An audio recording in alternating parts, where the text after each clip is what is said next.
What is coming to my mind is the words of 1 Peter 3:14 through 15, where it is set apart Christ as holy in our hearts and always be ready to give an answer to anyone that asks us the reason for our hope, and to do so with gentleness and with respect. So God commands us to do that.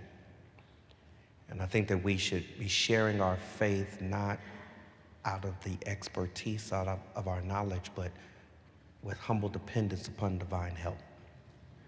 It is not our arguments that change people's hearts. It's God at work through the gospel.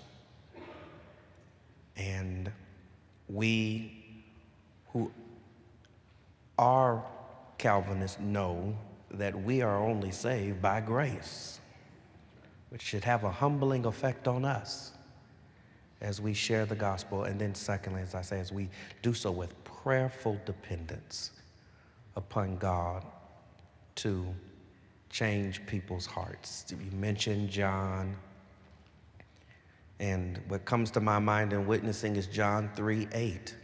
I have a close relative who I am praying that God would save.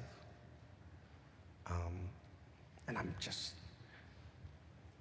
this is not a theoretical question for me, it's a personal thing. I'm praying, and I won't stop praying while that person has breath.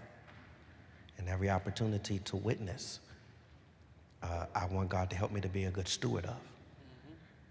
And I think because this relative is resistant, I cling to the promises of God. And I think of John 3:8, that the wind blows where it wishes.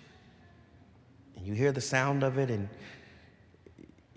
you don't know where it came from, you don't know where it's going. And I just rejoice that the wind can reach places I can't reach.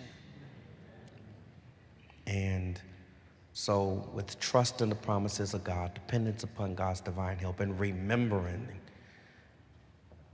that I'm a trophy of God's grace myself, I think those should help me to share the good news of Jesus Christ with gentleness and with respect.